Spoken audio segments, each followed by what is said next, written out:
Letter రాశారు.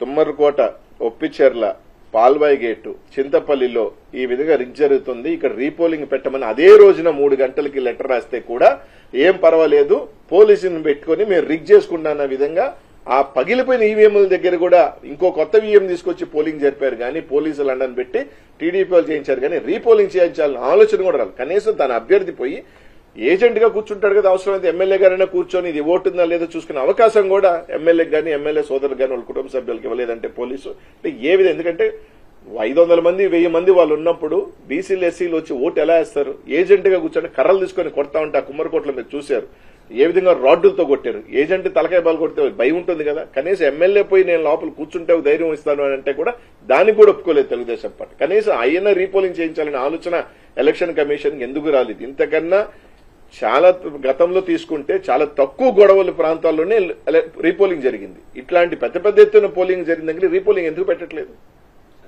So దీన్ని బట్టి స్పష్టమేమవుతుంది, ఎలక్షన్ కమిషన్ కుమ్మక్కై ఉంది,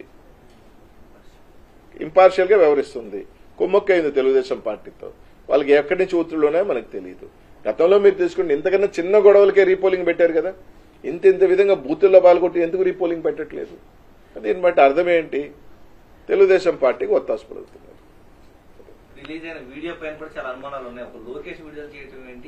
అదే చెప్పేది, లోకేష్ రిలీజ్ చేయటము తెలుగుదేశం పార్టీ గ్రూపులు ఆడటం. నిజంగా ఒక అఫీషియల్ గా రిలీజ్ చేసినప్పుడు ఎలక్షన్ కమిషన్ లో నుంచో లేకపోతే ఎలక్షన్ కమిషన్ గ్రూపులో రావాలి. అలా కాకుండా తెలుగుదేశం పార్టీ నుంచి రావటం, లోకేష్ ట్వీట్ చేయటం, ఎలక్షన్ కమిషన్ స్పందించడం. దీని మీద అసలు నేను అడిగేది ఏంటంటే ఎవరు లీక్ చేశాడు ఇది? సరే అది మా తప్ప ఒప్ప దాని గురించి నేను మాట్లాడలేదు. When it is a confidential దాన్ని బయటకు వచ్చింది కదా, బయటకు వచ్చినప్పుడు కొరవ 9 ఎందుకు రిలీజ్ చేయట్లేదు? కొరవ 9 కూడా రిలీజ్ చేయాలి కదా. ఎలక్షన్ కమిషన్ ఎవరు చేశారో దాన్ని బాధ్యులు చేసి వాళ్ళ మీద యాక్షన్ కట్టాలి కదా.